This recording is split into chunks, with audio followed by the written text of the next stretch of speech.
Hello everyone, welcome to the channel. We're doing tips and tricks mulligan guide on Dr. Rogue today. This is a very fun deck if you're not familiar with it. Basically, we use Scourge Illusionist to cheat out either this or this, and then we use this to cheat out some Colossals. So this dies, you get a 2-mana version of this. This dies, you get a 2/2 version of the Colossal, but it comes with its hands, which are the important part. And you just swing a lot of tempo, particularly if you have this on the board as well. But today I just want to do some tips on how to play the deck and a mulligan guide. We'll look at the mulligan first.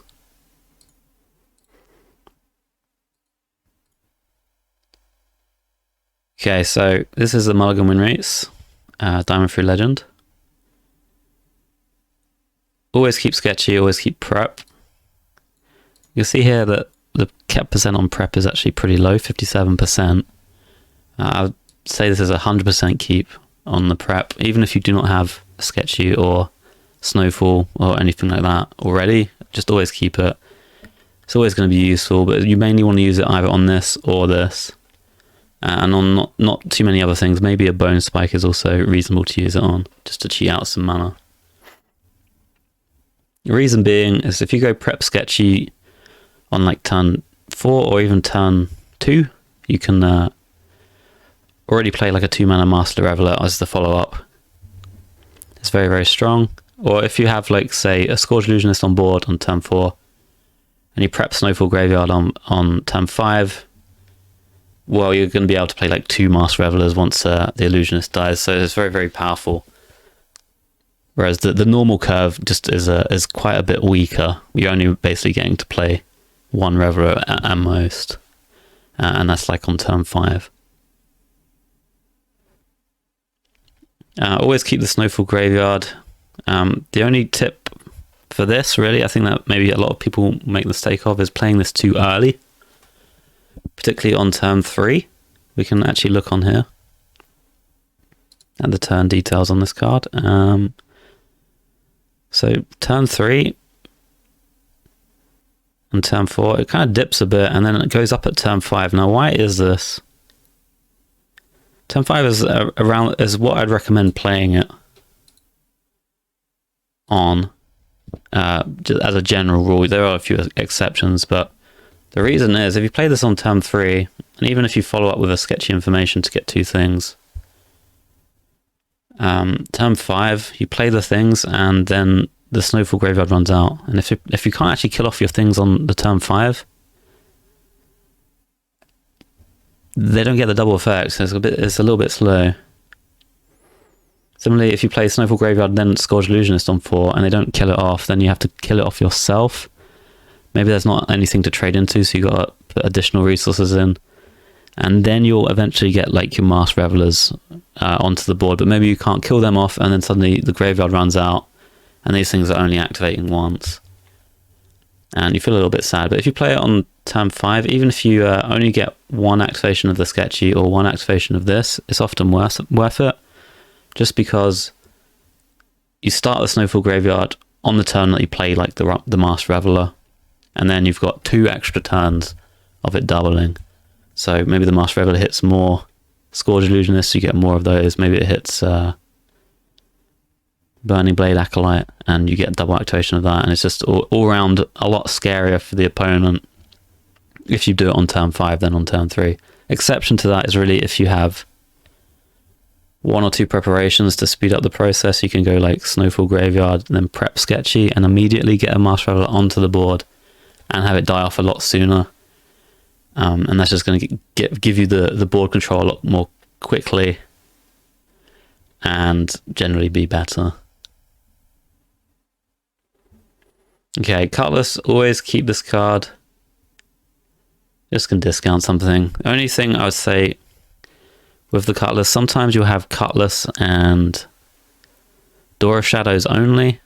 Sometimes it's a bit better to just play the Door on 1 and then do the Cutlass trade on 2, so that you can actually potentially get a relevant discount onto something like a sketchy information or a graveyard, whereas discounting the Door of Shadows to 0 it doesn't help you that much.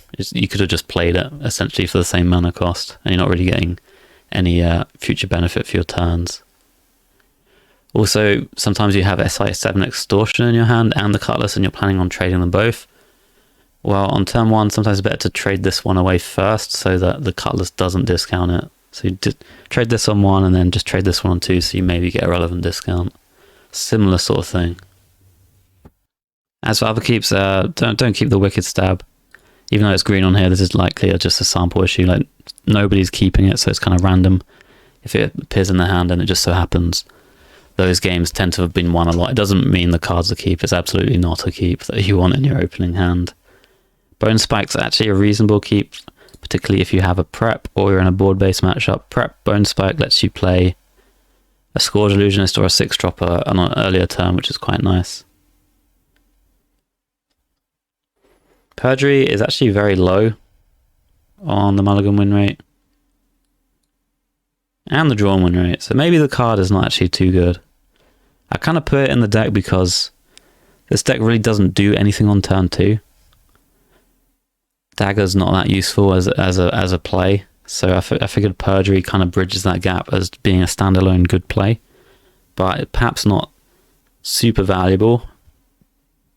When I first started playing this, the meta was like heavily dominated by Shamans, so Perjury was very useful because you could get explosive runes, you could get bees, or you could get objection, which kind of answered their null preemptively, but it maybe has dropped off a bit of value as the Shamans have dropped off ladder as well. So maybe we could actually change this card.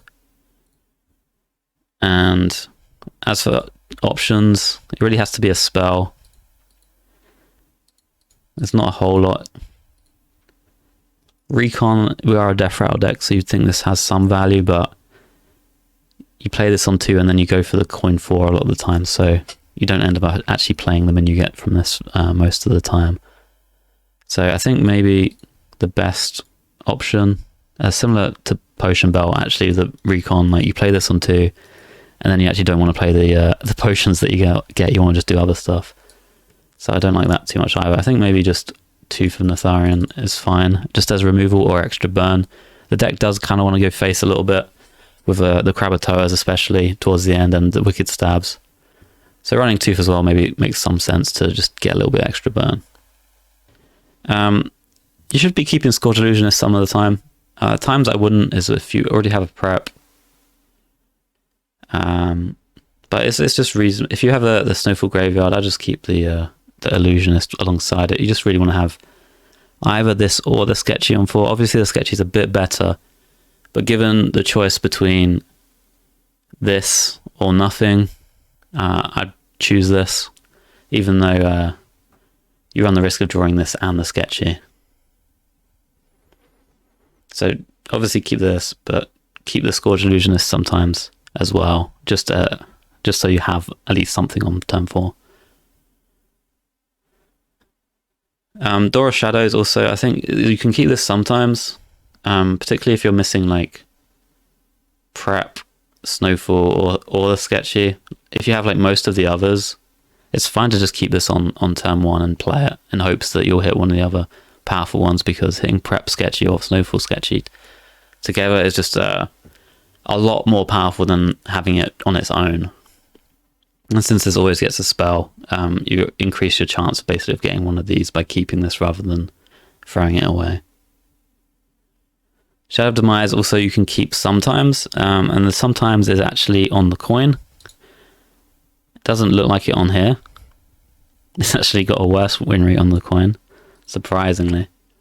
Yeah, but ignore these stats for now. I'm telling you here from experience, sometimes keep it, and the sometimes keep is when you already have the Sketchy or the Illusionist in your hand, so that on turn 2 you can just go coin, copy the coin with the Demise, and just play the 4-drop straight away, and it just speeds you up by a whole turn, which is quite powerful.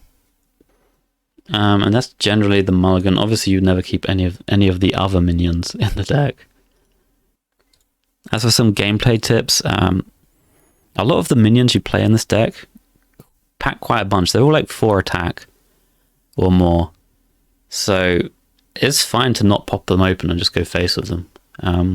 Killing the opponent is a good thing, especially if you're against a slower deck which has good removal, popping open the Master Reveler might be worse than leaving it unpopped, because you just allow your board to get cleared by an AoE a bit easier, and you miss some face damage. You just got to recognize like the spots where you actually want to open them up.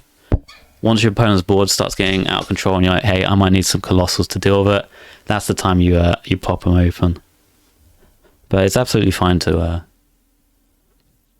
just leave them there as sticky things and go face with them.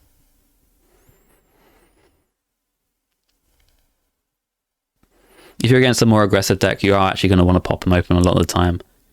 There's various ways to damage your own minions. Bone Spike and SI7 Extortion are two of the most common ways.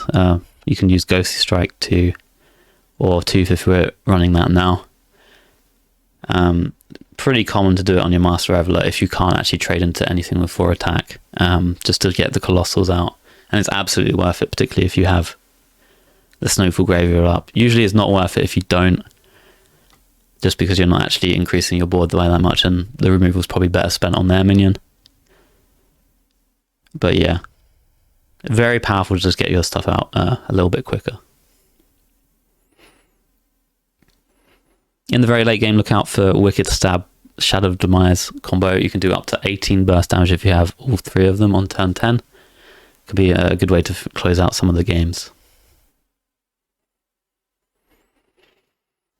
One tip for Krakatoa is the weapon damage you have and the board damage actually increase through the number of crabs that are on the board. So sometimes you have a weapon swing and you have the option to pop open a Master Reveler.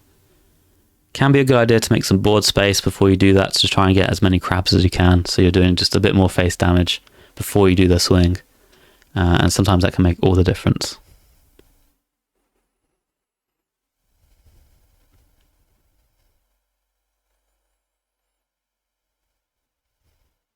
One more tip I think that I just thought of was for the Scourge Illusionist. Sometimes you have 1 left in deck, and you have to decide whether you want to keep it in deck or not. Sometimes you have a sketchy information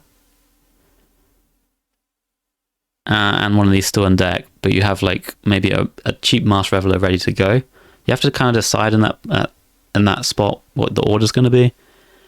If you sketchy first, you're going to pull this out of your deck so that you're more likely to hit the Colossals, but it's going to be lower long-term value because you can no longer get Scourge Illusionist, which is going to give you more Master Revelers. So if you're against maybe a slower deck, it might be a good idea to not sketchy first and actually try and get more Scourge Illusionists so you can just keep the value trading going. But if you're against a faster deck, sometimes better to just do this first, then take the trade on the Master Reveler, so you've got a higher chance to get the Colossals and to clear the board. Hope you liked this video, guys. Let me know if you've got any more questions on the deck. I'll play it a lot on my stream if you want to check that one out as well. And thank you for watching.